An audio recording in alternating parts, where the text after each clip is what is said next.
polycystic ovarian syndrome, its recent advances and state of the art. Um, Basically, let's begin with this case, a 14-year-old girl with hirsutism. Her Minaki was a year back with cycles every 2 months and has a mild hirsutism with a Ferrigman-Galloway score of 6. Somebody did an ultrasound which had a polycystic ovarian appearance, and a diagnosis of polycystic ovaries was made. Now, this is because happened within the first year of menarche, could be a case of physiological hyperandrogenism.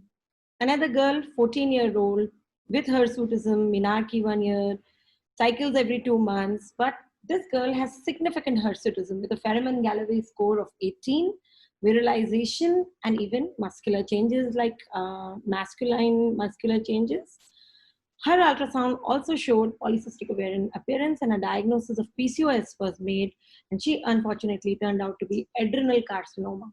So polycystic ovarian syndrome, especially in adolescent, are both overdiagnosed and even missed. So it has to be carefully evaluated. Especially hyperandrogenism is quite common in puberty and pubertal girls, but pathological hyperandrogenism most commonly is due to polycystic ovarian syndrome. But also about 5% cases could be non-classical CAH, or rarely tumors, and even idiopathic. So it's very important to carefully identify cases to rule out PCOS, which is a diagnosis of exclusion. So in the next few slides, we'll be knowing what exactly is polycystic ovarian syndrome in the perspective of adolescent girls. We'll also try to know why it happens and how should we manage it. So 3 classical triads of PCOS are hyperandrogenism, anovulation, and polycystic ovarian morphology on ultrasound. Now, hyperandrogenism could be clinical hyperandrogenism or biochemical hyperandrogenism. Clinical hyperandrogenism is hirsutism or recalcitrant acne, alopecia.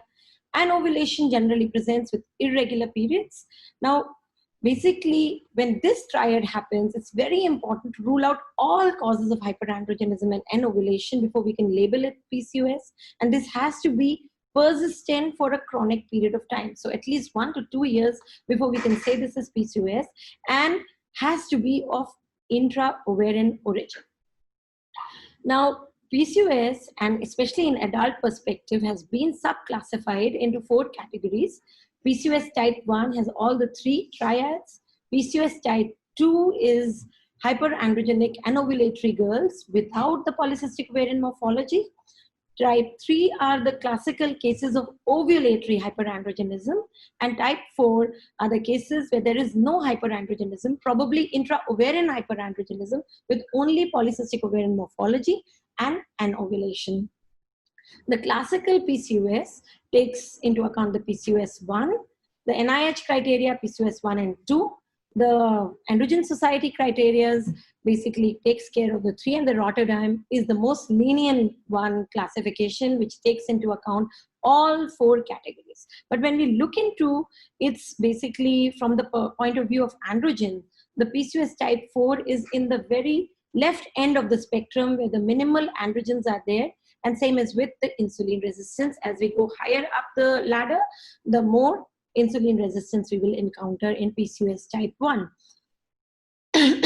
For adolescent PCOS, the most important thing would be a diagnostic challenge, because in adolescent age group, we already have an hyperandrogenic state due to the immature hypothalamic pituitary axis. About 12% girls have some form of clinical hyperandrogenism like mild hirsutism or acne.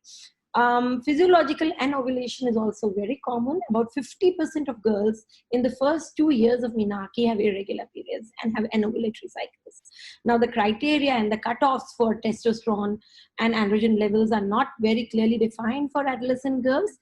And last but not the least, many girls, due to having a higher ovarian reserves, can have an ultrasound presentation of polycystic ovarian pattern. As many as 1/3 of girls can have that. So the it's very challenging to diagnose adolescent PCOS. So North American Society of Pediatric and Adolescent Gynecology have done away with the polycystic ovarian morphology as a criteria for diagnosis of PCOS in adolescent girls. It's very important that all girls should have both hyperandrogenism and anovulation before we can label them as PCOS. For hyperandrogenism, the criteria taken into account is biochemical, high levels of testosterone, but also because of the fallacies of the tests available, moderate to severe hirsutism or severe recalcitrant acne could be a clinical measure of hyperandrogenism. For anovulation, definitely age-specific criteria. So an anovulatory girl presents generally with irregular periods, and we have to take into account what is irregular depending on the age of Menarche. And it has to be a chronic condition when we have ruled out all other causes of hyperandrogenism. Just a quick word on modified Ferriman-Galloway score, where we score the presence of hairs in the the sexual areas of the body and grade them according to the severity. Mild cases, if the score is less than 8, it is normal. Mild is 8 to 15, and above 15 we would regard as moderate to severe hirsutism. The problem with hirsutism is that it is basically different in various races. So even in India, if you look at, you will have a higher score of hirsutism in people from Punjabi origin, and a lower score of hirsutism from northeastern and the eastern side of the country. The South Indian women generally present more with acne rather than hirsutism as a marker of cutaneous manifestation of hyperandrogenism. So there is a very imperfect correlation with the actual androgen levels, but as a screening measures, when to test for hyperandrogenism, I would say, because if we take a score of 15, only about 16% of girls turn out to be idiopathic hirsutism. Therefore, a score of 15 should be regarded as when we should look at, think about hyperandrogenism not being physiological. Now, coming on to androgen assessment, the first thing that we need to know that androgen being a steroid hormone in the blood, it travels. So only about 1% of the testosterone is free. Now, this is the free testosterone that is physiologically active, and we are more concerned with the free testosterone, not the total testosterone. Estrogen and thyroid hormones actually increase the serum hormone binding globulin, and testosterone and insulin increase the SSBG, and therefore the fraction of free testosterone basically increases and decreases according to the presence of other hormones. Basically, what should we measure? Should we measure total testosterone or free testosterone? In fact, total testosterone is a good screening measure because it's easy to test and you can test it anytime. But in specific cases, if you test it 8 a.m. in the morning in the first 4 to 10 days of your period, then it is a better way, because then you can, take care of the effect of the growing estrogen in the mid part of the cycle that would decrease the SHBG. The best assay is the GCMS, but it's not available in many labs. And the immunoassay method is to be taken with caution. The levels in the last 10 years have changed. In the past, we would say 80 nanograms per deciliter as a cutoff value, but it has decreased from 60 to 55. And the latest NASPAC guidelines are recommending a 48 nanograms per deciliter. So if you look at adolescent girls, usually majority of girls fall with a testosterone level of somewhere between 10 to 20 nanograms per deciliter, and 46 is the upper limit of normal value. Basically, estrogen and progesterone taken in the last 2 months could interfere by interfering with the SHBG levels, and therefore caution should be taken before testing that the patient was not on pills in the past 2 months or not on steroids. Free testosterone is a more highly sensitive test, but when it is done through equilibrium dialysis method, most of the labs are doing SHBG back calculation, but that is not a very specific way of identifying. But definitely the role of free testosterone would be if you have a clinically hyperandrogenic girl and the total testosterone comes out to be normal. In those cases, because this is a better sensitive test, you could do a free testosterone to differentiate between a true hyperandrogenism from idiopathic hirsutism. So the total testosterone value, if it is less than 95, we regard as normal, and 55 we regard as normal. Between 55 to 150 is the PCOS range, but anything above 150 is the virile male levels, and those should be investigated for adrenal tumors. Now, coming on to anovulation. So this is the second aspect of polycystic ovarian syndrome, which is chronic anovulation. And anovulation basically presents in a few ways. It can present as amenorrhea. It could be primary. If the girl has early onset PCOS, she could never have period, or would have a disjuncted puberty, not start period even 3 years after menarche, or develop secondary amenorrhea, which means that she cycles every 90 days.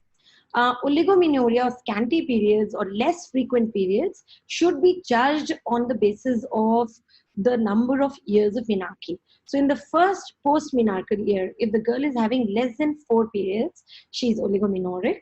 In the second year, if she cycles every 2 months, she is oligomenorrheic. And in the next 2 to 5 years, if the cycles are longer than 6 weeks, so she's having less than 8 periods, she's oligomenorrheic. And after 5 years, you have to take the adult criteria of oligomenorrhea, which is 35 days of cycle. It's very important because commonly gynecologists use adult criteria for identifying anovulation in younger women. So if any young girl is having periods, say more than 35 days, doesn't mean she has anovulation or a chronic anovulatory condition. Menorrhagia is also another presentation of anovulatory cycles, but to identify menorrhagia, we need to rule out any gynecological causes of menorrhagia like fibroids or cysts, and before we say that this is only because of anovulation. And also I rule out any bleeding diathesis. Menorrhagia is somebody is bleeding more than 7 days or bleeding very frequently, and this is one of the criteria of anovulation. So basically, chronic anovulation is one of the features of polycystic ovarian syndrome and only take into criteria if persistent for 1 to 2 years. So polycystic ovarian syndrome, why does the ovaries in the first place start to produce more hyperandrogenism, more androgens? So androgen, 50% of androgen in women come from ovaries, and they are mostly under the influence of LH, production is androstenedione.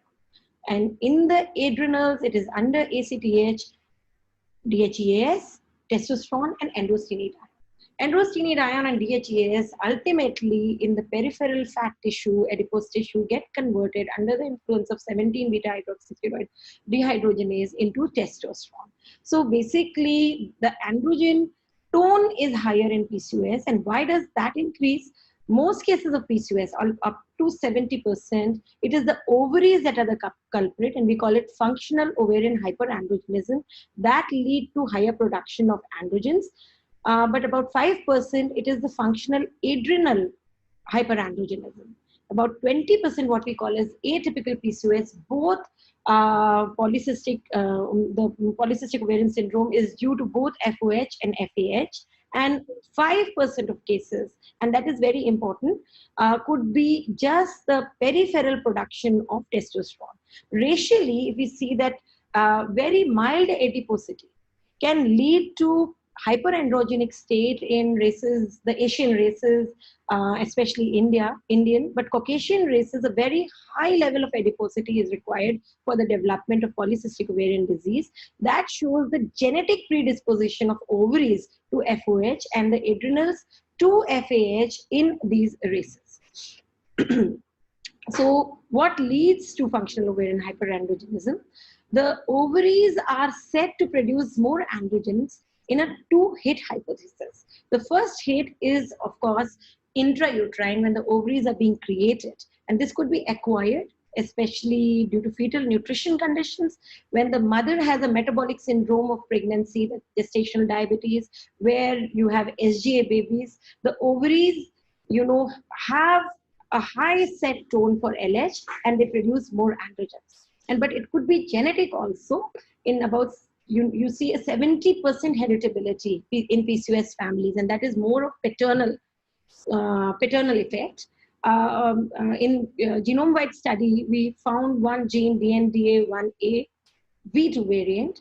The protein of this gene actually produces a cell surface protein that increases the sensitivity of theca cells to LH. And that leads to higher androgen production at the same level of LH. And that is why a subgroup of patients could be genetic PCOS. The second hit, so we have this ovaries that have a tendency to PCOS, but they would not become PCOS until they are second hit by, and this is more important in the cases of SGA babies, if they develop obesity or insulin resistance, especially during puberty. So when such ovaries that are, prone to a high set for LH are prone to PCOS, develop obesity or lifestyle disorders in adolescent age group, they develop an intrinsic defect and produce more androgens than a normal ovary. So how does this happen?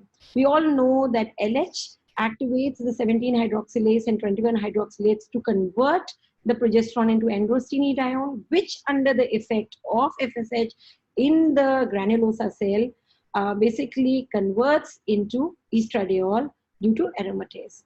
Now, LH can be in the intrinsic defect. The theca cells can be highly sensitive to LH, or they can be insulin resistance leading to high insulin levels and IGF-1 levels, which can lead to ovary producing more androgens. Another effect is the overspill hypothesis. Excess adiposity, when it fills up the adipose stores of the periphery, overspills into the liver and the muscles and leads to insulin resistance. Now, insulin resistance, both in the liver and muscles, is basically escaped from the ovaries. So this probably happens because it might be an adaptation for undernutrition to prevent fertility issues. So ovary is a more required organ in that sense for the generation to grow, and that's why insulin resistance does not happen within the ovary, and elevated insulin levels in insulin resistance actually become counterproductive, and this insulin goes to the ovaries and increases the tone of androgen production from the ovaries. Insulin, in fact, has a multi-pronged attack. So it acts at many levels of androgen production and increases the androgens. So insulin resistance can lead to decreased IGF binding protein, relatively high IGF-1. It also decreases the SHBG, relatively high free testosterone. Insulin has a direct effect, as we really saw, on the theca cells to increase the LH tone and LH effect. It has a direct effect on the adrenals to produce DHES, direct effect to increase the LH tone on the pituitary, and direct effect in the adipose tissue to increase the drive of 17-beta-hydroxy and conversion of androstenedione to testosterone. Androgens, in fact, have a positive feedback to insulin resistance. So androgen act on the adipocyte, leads to production of adiponectin. So this is sort of a vicious cycle in which insulin is increasing the androgens and androgen is increasing the insulin resistance. And that's why it's very important to break this chain when we are treating patients of PCOS, because this is sort of a chain reaction that happens with insulin resistance. Now, androgen transport, we've already seen that SHBG levels. So androgen is also basically amplifying its effect, because testosterone decrease the SHBG levels and increase the free testosterone level, which is the active hormone that causes the cutaneous manifestations of hyperandrogenism.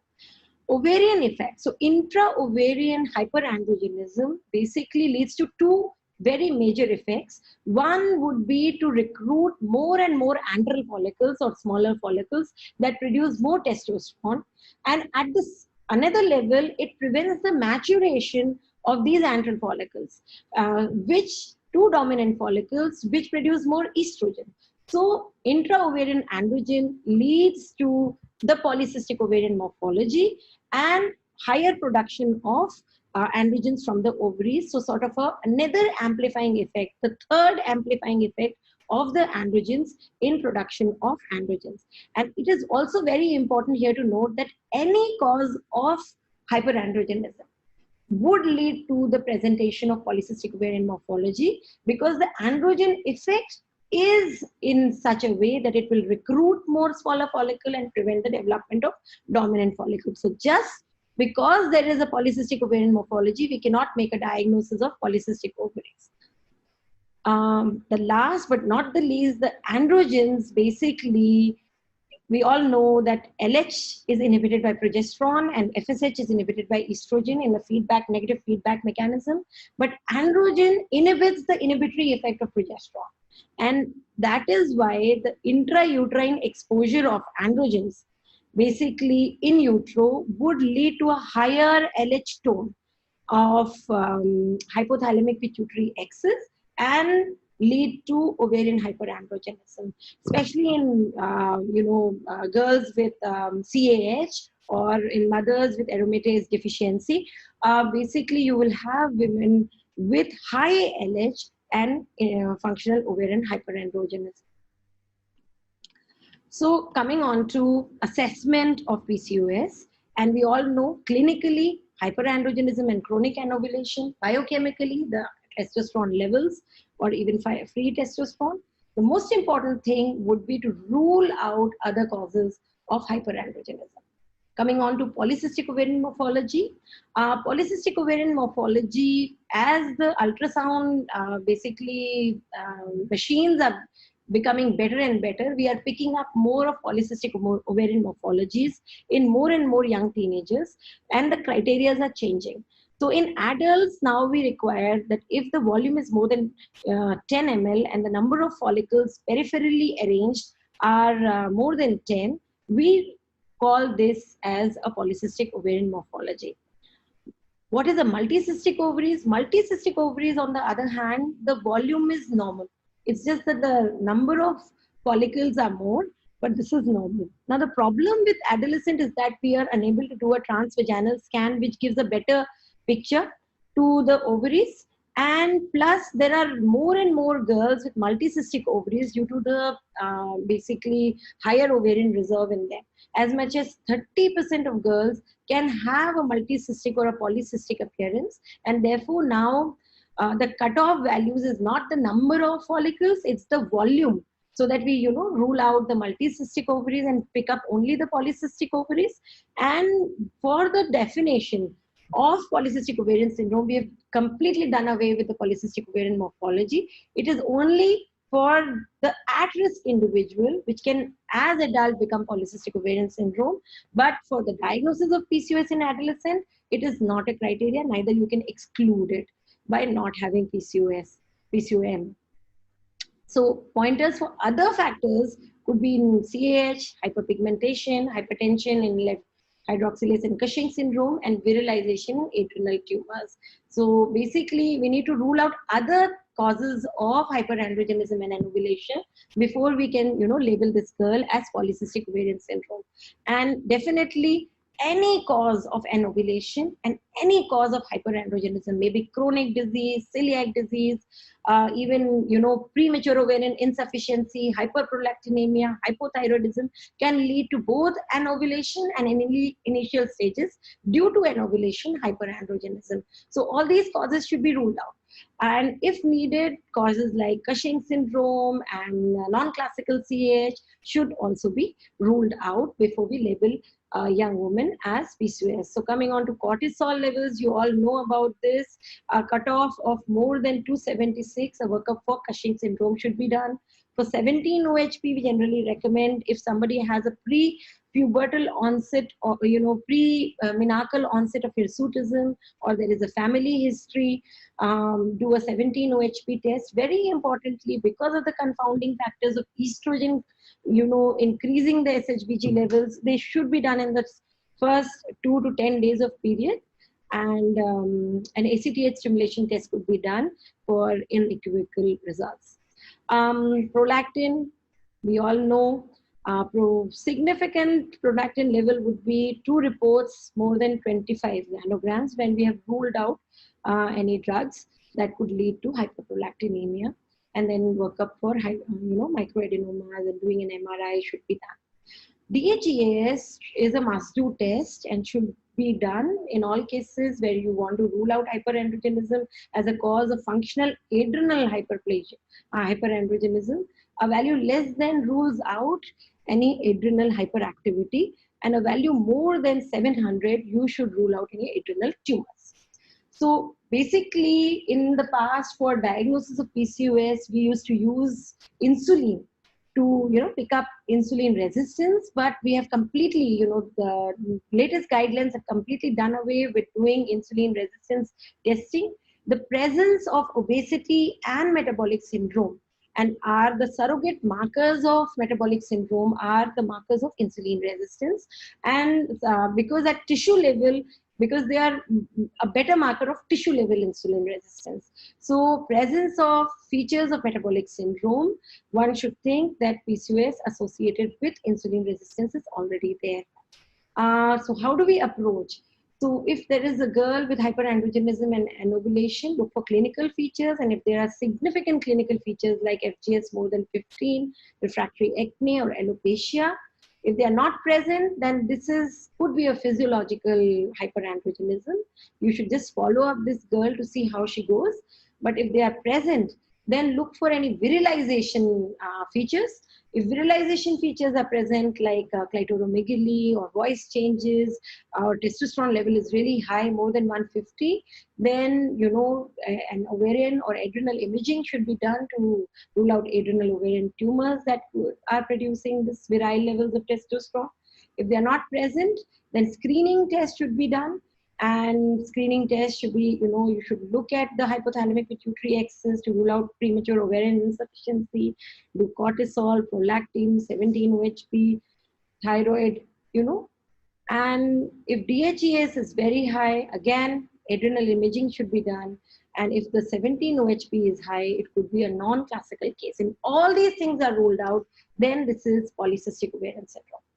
How to manage? The goals of management of polycystic ovarian syndrome is to correct the hyperandrogenism, the cutaneous manifestations, the hirsutism, to make the periods better, especially menorrhagia, because that could lead to anemia.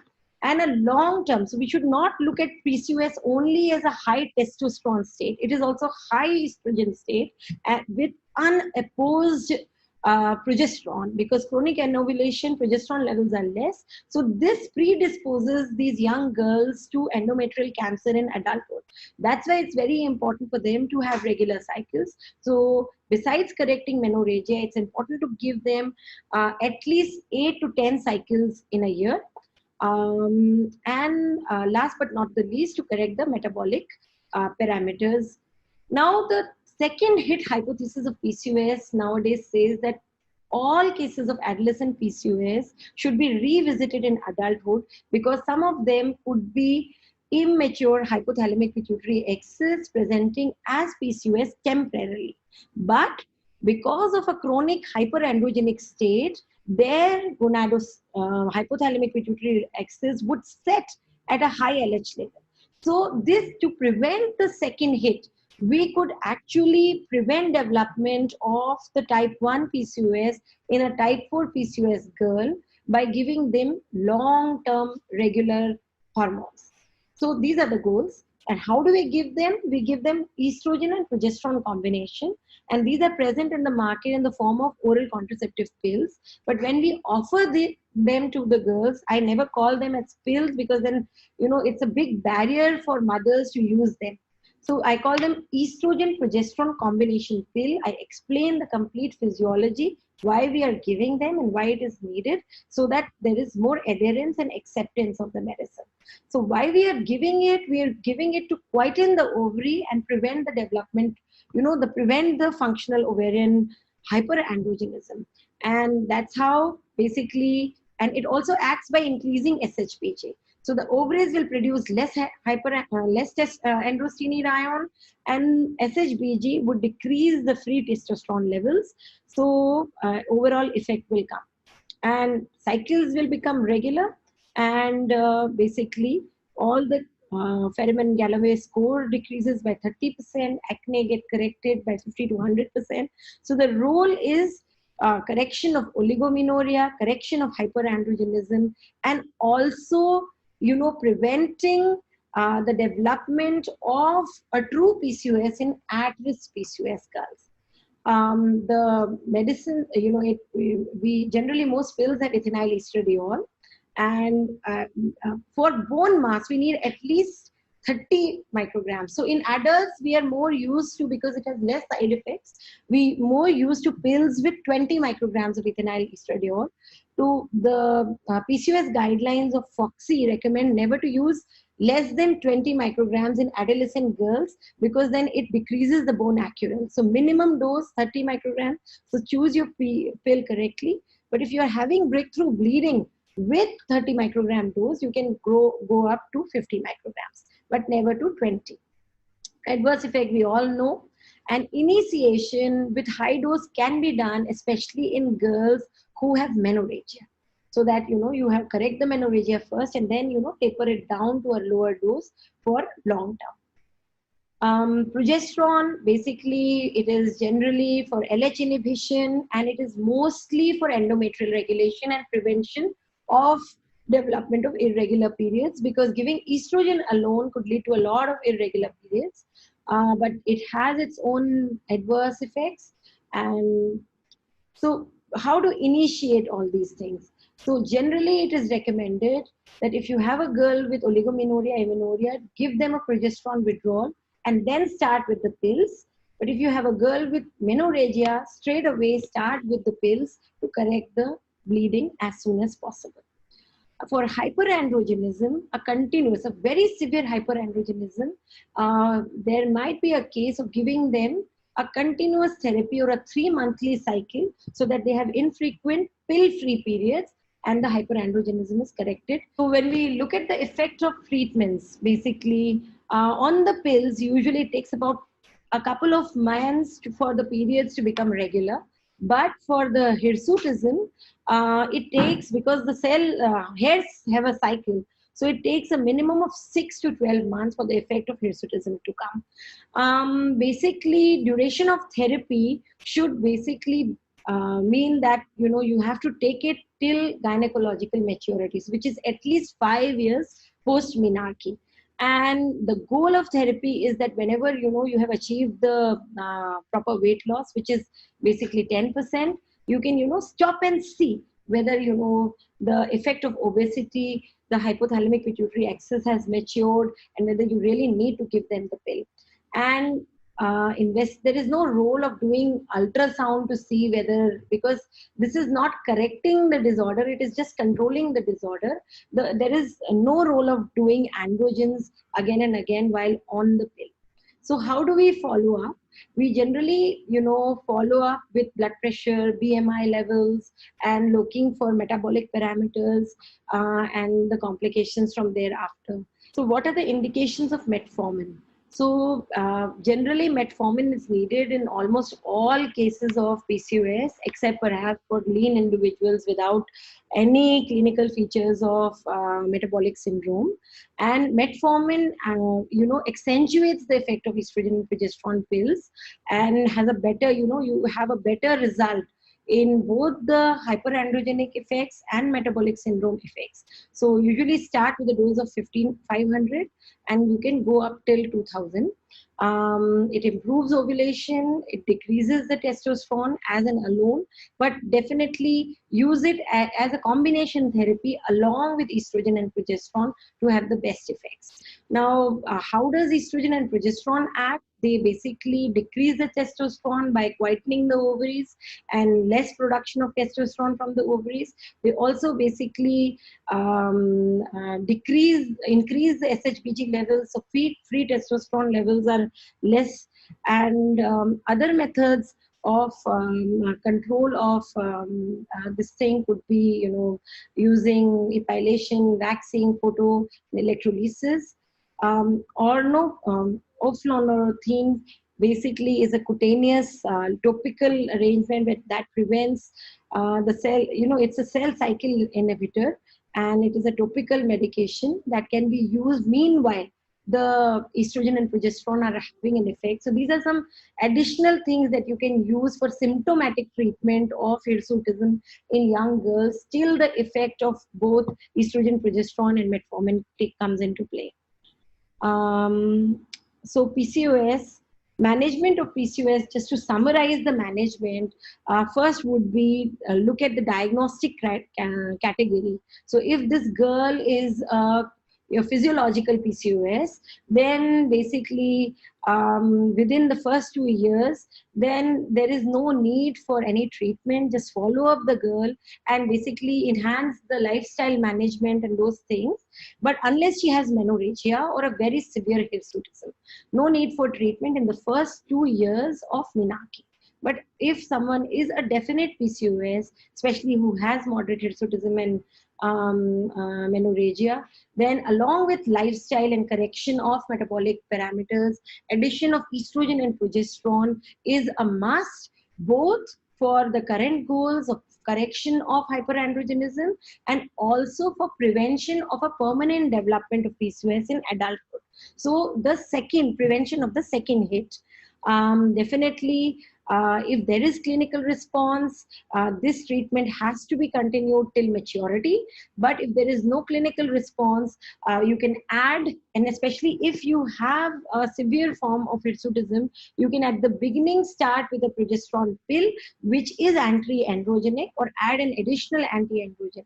If there is no response, then definitely there is a case of identifying other causes of hyperandrogenism, especially functional adrenal hyperandrogenism. Messages of adolescent PCOS, strict criteria have to be followed to prevent clubbing up with the physiological and immature patients as PCOS. So take a score of at least 15 and a testosterone level of more than 55 before we can say this is hyperandrogenism. Exclude other causes of hyperandrogenism, and especially for virilization, immediate evaluation is needed to rule out adrenal tumors or ovarian tumors. PCOM is not a part of diagnostic criteria of PCOS. And just don't label all girls with polycystic ovarian morphology as PCOS, because any cause of hyperandrogenism would lead to that morphological appearance of PCO. And estrogen, progesterone, and anti-androgens is a cornerstone, has to be taken long-term till maturity, at least 5 years post-menarche. Thank you.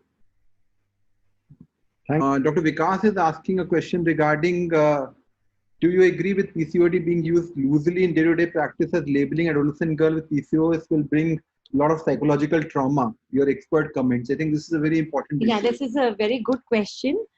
Basically, the North American Society of Pediatric and Adolescent Gynecology does not recommend any adolescent girl with a polycystic ovarian syndrome like clinical features to be labeled as PCOS, because a subset of these girls are still treatable. So PCOS as adulthood is a disease that cannot be cured and it can only be controlled.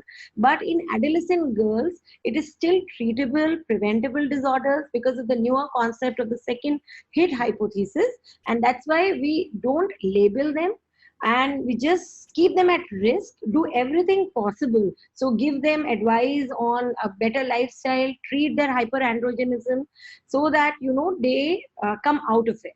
And it's a very good question, because labeling them basically has a very long-term effect, not only on their psychological health, but also on their sexuality and fertility.